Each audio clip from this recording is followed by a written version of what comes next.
بسم اللہ الرحمن الرحیم۔ رات کی سیاہی آسمان پر چھا چکی تھی، ہلکی ہلکی ہوا چل رہی تھی، مگر میرے دل کے اندر ایک عجیب سی بے چینی تھی۔ آج میرا بھائی برسوں بعد امریکہ سے واپس لوٹا تھا۔ گھر میں خوشی کا سماں تھا۔ ماں کے چہرے پر برسوں بعد وہی چمک لوٹ آئی تھی جو بھائی کے جانے کے بعد جیسے کہیں کھو گئی تھی۔ باپ کی آنکھوں میں فخر، بہنوں کے چہروں پر مسکراہٹیں اور میری بیوی کے چہرے پر ایک انوکھی چمک۔ شاید میں نے اس وقت اس چمک کو غلط سمجھا یا شاید دل سے ماننے سے انکار کر دیا۔ شروع میں سب کچھ معمول کے مطابق تھا۔ بھائی آتے ہی سب کو گلے لگا رہا تھا، تحفے دے رہا تھا۔ میری بیوی بھی خوشی خوشی سب کے ساتھ مصروف تھی، مگر جیسے جیسے دن گزرنے لگے میں نے ایک باریک سا فرق محسوس کیا، ایک ایسا فرق جیسے عام نظر شاید نہ دیکھ سکے، مگر شوہر کی نگاہ میں سب کچھ سمجھ لیتی ہے۔ میری بیوی میرے بھائی کے ارد گرد زیادہ رہنے لگی تھی۔ کچن میں بھائی کے لیے خاص کھانا بننا شروع ہو گیا۔ چائے وہی لے کر جاتی، اگر بھائی کسی کام سے نکلتا تو دروازے تک ساتھ جاتی۔ ہلکی ہنسی، چھوٹی چھوٹی باتیں جنہیں شروع میں نے خوش اخلاقی سمجھا۔ چلو مہمان ہے، بھائی ہے، شاید میں ہی زیادہ سوچ رہا ہوں۔ میں خود کو یہی سمجھاتا رہا، مگر دل کے اندر ایک کانٹا سا چبھتا جا رہا تھا۔ ایک رات تقریباً 11 بجے کا وقت تھا، سب کمرے میں جا چکے تھے، میں چھت پر بیٹھا تھا۔ نیچے سے ہلکی سی سرگوشیوں کی آواز آئی۔ میں نے جھانک کر دیکھا، میرے بھائی کے کمرے کی لائٹ جل رہی تھی۔ دل نے کہا شاید وہ فون پر بات کر رہا ہو، لیکن اچانک ایک سایہ سا دروازے سے اندر داخل ہوا۔ میں تھک گیا۔ وہ سایہ کسی اور کا نہیں، میری بیوی کا تھا۔ میرے جسم میں جیسے کرنٹ دوڑ گیا، دل کی دھڑکن تیز ہونے لگی۔ میں سیڑھیوں سے آہستہ آہستہ نیچے اترا تاکہ آواز نہ ہو۔ قدموں کی چاپ دل کے شور میں دب گئی۔ جیسے ہی میں کمرے کے قریب پہنچا، اندر سے سرگوشیاں، دبکی ہنسی اور پھر وہ منظر جس نے میری روح ہلا کر رکھ دی۔ میرے سامنے میرے اپنا بھائی اور میری بیوی ایک ایسی حال میں تھے جیسے دیکھ کر میرے پیروں تلے سے زمین نکل گئی۔ میں نے دروازہ زور سے کھولا، دونوں چونک کر پیچھے ہٹے۔ میرے اندر غصے کا لاوا پھٹ پڑا۔ میں چیخا یہ کیا ہے؟ تم دونوں نے میرا بھروسہ توڑا ہے۔ میرا بھائی گم سم کھڑا تھا، نظریں جھکائے، اور میری بیوی میرے قدموں میں گر پڑی۔ ایسا نہیں ہے، میری بات سنو، خدا کے لیے میری بات سنو۔ میں نے ہاتھ جھٹک دیا۔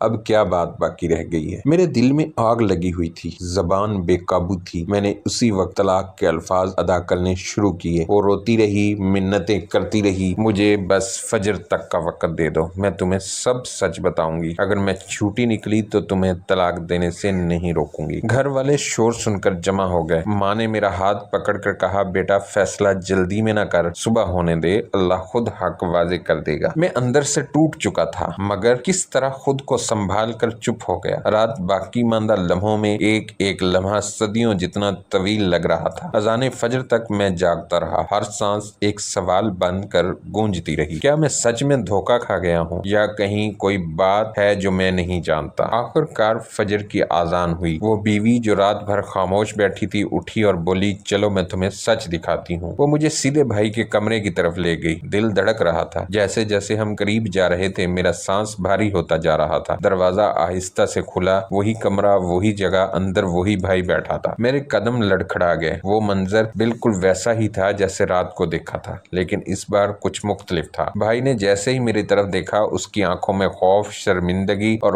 کہنے کے لیے تڑپ تھی۔ میری بیوی آگے بڑھی اور بولی یہی ہے سچ، تمہارا بھائی تمہیں دھوکہ نہیں دے رہا تھا بلکہ میں جان بوجھ کر اسے آزما رہی تھی۔ میں نے اس کے سامنے خود کو پیش کیا تاکہ پتہ چل سکے وہ تمہارے پیچھے ہے یا تمہارے ساتھ۔ میں حیرت زدہ رہ گیا۔ میرے بھائی کی آنکھوں سے آنسو بہنے لگے۔ میں نے اسے روکا، بہت روکا۔ میں تمہیں بتانے والا تھا لیکن ڈر گیا کہ تم مجھ پر شک کرو گے۔ میرے ہاتھ کانپنے لگے، آنکھوں کے سامنے وہ سارے لمحے گھومنے لگے جنہیں میں نے غصے میں طلاق کے الفاظ میں بدل دیا تھا۔ میں دھیرے دھیرے اپنی بیوی کے قدموں میں گر پڑا۔ میں نے تم پر شک کیا، میں نے تمہیں سمجھنے کی کوشش ہی نہیں کی۔ وہ رو رہی تھی، ماں رو رہی تھی، بھائی رو رہا تھا، اور میں جو رات بھر عدالت لگا کر بیٹھا رہا صبح حقیقت کے سامنے مجرم بن گیا تھا۔ کبھی کبھار آنکھوں سے جو نظر آتا ہے وہ سچ نہیں ہوتا، سچ وہ ہوتا ہے جو صبر کے ساتھ، وقت کے ساتھ خود سامنے آتا ہے۔ اگر اسی رات میں اپنی زبان پر قابو نہ رکھتا، اگر میں فجر تک کا وقت نہ دیتا تو شاید میں اپنی زندگی کا سب سے قیمتی رشتہ کھو دیتا۔